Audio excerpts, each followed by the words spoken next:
Hello दोस्तों, PhD का एक नया नोटिफिकेशन स्टार्ट हो गया है जो कि Indian institute of space science and technology से है।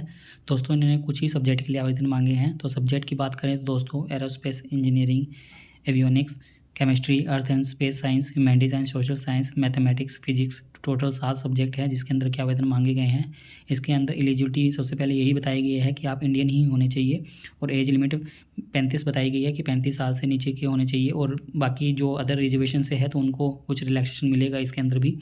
और मिनिमम क्वालिफिकेशन की बात करें तो इन्होंने अलग अलग बताई है। तो उन्होंने सबसे पहले मास्टर डिग्री के आधार पर बताई है कि मास्टर डिग्री आपकी इंजीनियरिंग या टेक्नोलॉजी के अंदर है जिसमें कि एमई एमटेक हो, मिनिमम 60% मार्क्स होने चाहिए और 55% marks OBC, EWS, SC, ST, PWD के लिए होने चाहिए। या आपके पास में मास्टर ऑफ साइंस हो इंजीनियरिंग के अंदर तो भी आप आवेदन कर सकते हैं। 8.0 CGPA होनी चाहिए उसके अंदर भी। और यदि आपके पास में बैचलर डिग्री है, बैचलर डिग्री के आधार पर भी कई लोग अप्लाई करते हैं, तो बैचलर डिग्री आपकी इंजीनियरिंग टेक्नोलॉजी के अंदर होनी चाहिए। बीटेक के अंदर मिनिमम 75% मार्क्स के साथ में इसके अंदर भी आपको 5% का रिलैक्सेशन मिल जाएगा। उनके लिए 70% मार्क्स चाहिए होंगे रिजर्वेशन कैटेगरी वालों के लिए। और इसके अंदर दोस्तों आपको गेट स्कोर होना चाहिए। तो गेट स्कोर मैंडेटरी है, बट गेट स्कोर किन के लिए एग्जाम्प्टेड रहेगा, तो यदि किसी ने बीटेक किसी आईआईटी से की है या आईआईएसटी से की है 8.0 CGPA के हिसाब से तो वो आवेदन कर सकते हैं। या किसी ने डुअल डिग्री की है बैचलर ऑफ इंजीनियरिंग और मास्टर ऑफ साइंस के अंदर आईआईटी आईआईएसटी से तो वो भी आवेदन कर सकते हैं। या किसी ने UGC, CISR, NET, JRF, LS, NBHM, JEST qualify की है तो वो भी आवेदन कर सकते हैं। ऐसे इन्होंने मास्टर डिग्री हुई सोशल साइंस, ह्यूमैनिटीज़, मैनेजमेंट और ये साइंस के लिए बताया है कि उनके लिए 60% मार्क्स चाहिए होंगे। 55 OBC, EWS, SC, ST, PWD के लिए चाहिए होंगे और उनके पास में UGC, CISR, NET, JRF, LS, NBHM, JEST GATE pass होना मैंडेटरी है। और ऐसे ही इन्होंने बैचलर डिग्री वालों में बताया है कि यदि कोई इसी के अंदर बैचलर डिग्री के माध्यम से अप्लाई करना चाहता है तो उनके पास में 4 ईयर की बैचलर डिग्री होनी चाहिए। बट उनके पास में ये UGC, CISR, NET, JRF, LS, NBHM, JEST GATE ये स्कोर होना मैंडेटरी है। और इंपॉर्टेंट डेट की बात करें तो दोस्तों ये एप्लीकेशन फॉर्म 4 अप्रैल से स्टार्ट हो गया था। हमें इसके बारे में इन्फॉर्मेशन नहीं थी, बट अब हम इसकी वीडियो बना रहे हैं क्योंकि अभी इसकी डेट बाकी है। तो लास्ट डेट इसके साथ में ही रहेगी, तो 7 मई तक आप आवेदन कर सकते हैं। और दोस्तों जो कंटेंट शॉर्टलिस्ट किए जाएंगे स्क्रीनिंग टेस्ट और इंटरव्यू के आधार पर तो उनकी लिस्ट 16 मई को दिखा दी जाएगी। और जो ऑनलाइन स्क्रीनिंग टेस्ट होगा 29 मई को होगा और स्क्रीनिंग टेस्ट का रिजल्ट आपका 5 जून को आ जाएगा। और इंटरव्यू डेट दोस्तों 19 से 21 जून रहेगी जो कि कैंपस के अंदर ही होगा। और जो इसके अंदर सिलेक्ट हो जाएंगे उनकी लिस्ट 1 जुलाई को आ जाएगी और रिपोर्टिंग टाइम आपका 23 जुलाई रहेगा और क्लास आपकी 29 जुलाई से स्टार्ट हो जाएगी। फिर भी लास्ट डेट इन्होंने एडमिशन के लिए 14 अगस्त बताई है, तो 14 अगस्त तक भी आप एडमिशन ले सकते हैं। बट आपको एडमिशन लेना है तो पहले ही ले लीजिएगा। और दोस्तों इसके बारे में सभी इन्फॉर्मेशन आपको हमारी वेबसाइट पर मिल जाएगी जहाँ से आप डायरेक्ट अप्लाई भी कर पाएंगे और इनसे रिलेटेड सभी लिंक देख पाएंगे।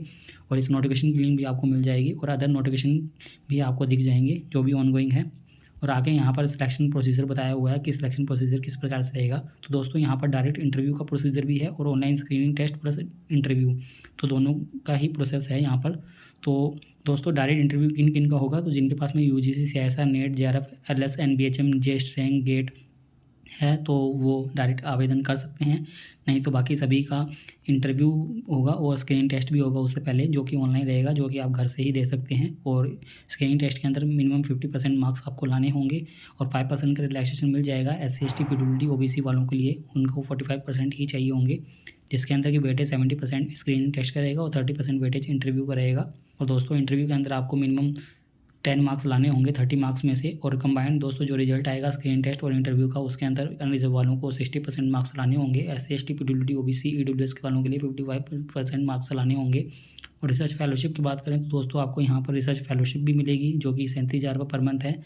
और दोस्तों जिन्होंने UGC, CISR, NET, JRF, NBHM pass out किया तो उनको मिल जाएगी ये, और बाकी ये बढ़कर 42,000 रुपये कर दी जाएगी। आगे ऐसे ही कुछ और इन्फॉर्मेशन दी है। तो फीस स्ट्रक्चर की बात करें तो दोस्तों फीस काफ़ी कम है। ट्यूशन फीस पर सेमेस्टर 2500 रुपये है। अदर फीस सेमेस्टर वो 4,950 रुपये फीस है। टोटल फीस 7,450 रुपये फीस है। बाकी अदर हॉस्टल फीस है जो कि ज़्यादा है, तो हॉस्टल की फीस लगेगी। यदि कोई हॉस्टल में नहीं है तो उनकी फ़ीस बिल्कुल कम ही रहेगी। और जो एससी, एसटी, पीडब्ल्यूडी कैंडिडेट है तो उनको ट्यूशन फीस देने की ज़रूरत नहीं है, तो उनकी ट्यूशन फीस भी कम हो जाएगी। जो आप ट्यूशन फीस देख सकते हैं, ट्यूशन फीस यहाँ पर 2500 दी हुई है तो 2500 रुपये भी कम हो जाएगी, तो उनकी 4,950 रुपये ही लगेगी टोटल फीस एक सेमेस्टर की। तो फीस काफ़ी कम है। आगे जनरल इन्फॉर्मेशन दी है कि आपको ऑनलाइन आवेदन करना है, तो लिंक दोस्तों आपको हमारी वेबसाइट में मिल जाएंगी जिसका लिंक हम डिस्क्रिप्शन के अंदर दे देंगे। और दोस्तों इन्होंने बताया कि आपको बोर्ड एरिया ऑफ रिसर्च के अंदर ही आवेदन करना है। टोटल आप मैक्सिमम 4 बोर्ड एरिया रिसर्च आवेदन कर सकते हैं। और ऑनलाइन स्क्रीनिंग टेस्ट आपका 29 मई को रहेगा और वेबसाइट पर आपकी इन्फॉर्मेशन आ जाएगी जब आप इंटरव्यू में पास आउट हो जाएंगे तो। और ऑनलाइन स्क्रीनिंग टेस्ट की डेट चेंज नहीं की जाएगी, तो आपको रेडी रहना है उस डेट के लिए। और अप्लाई किस प्रकार से करना है तो यहाँ पर पूरी इन्फॉर्मेशन दी हुई है, तो आपको वेबसाइट पर जाना है। वैसे लिंक आपको डायरेक्ट मिल जाएगी, तो ये देखने की ज़रूरत नहीं है आपको। एप्लीकेशन फ़ीस की बात करें तो दोस्तों 700 रुपये फीस रहेगी जनरल, EWS, OBC कैटेगरी वालों के लिए जो मेल कंटेंट होंगे, और SC ST PWD और वुमेन कंटेंट के लिए 350 रुपये फीस रहेगी। और यदि ये general, EWS, OBC non criminal है तो उनका जो सर्टिफिकेट है वो 1 अप्रैल से पहले का नहीं होना चाहिए, तो वो उनके बाद का ही होना चाहिए इशू, तो ये भी ध्यान में रखिएगा। आगे बोर्ड एरिया ऑफ रिसर्च दिया हुआ है इन्होंने, तो आप देख सकते हैं यहाँ पर एरोस्पेस इंजीनियरिंग के लिए एग्जांपल के तौर पर जैसे बोर्ड एरिया यहाँ पर दिया हुआ है और उसके साथ में ही एलिजिबिलिटी दी हुई है, तो ये आप देख सकते हैं। और सिलेबस की लिंक भी दी हुई है, तो इस पर क्लिक करके आप सिलेबस की ओर पहुँच सकते हैं। ऐसे इन्होंने सभी की बताई है, तो अभी आप अच्छे से रीड आउट कर सकते हैं। दोस्तों आप में से काफ़ी लोगों ने हमारे चैनल को सब्सक्राइब नहीं किया हुआ है। यदि आप नए हैं तो आप हमारे चैनल को सब्सक्राइब कर सकते हैं और आप हमसे टेलीग्राम पर भी जुड़ सकते हैं ऐसे ही PhD से रिलेटेड नए अपडेट के लिए।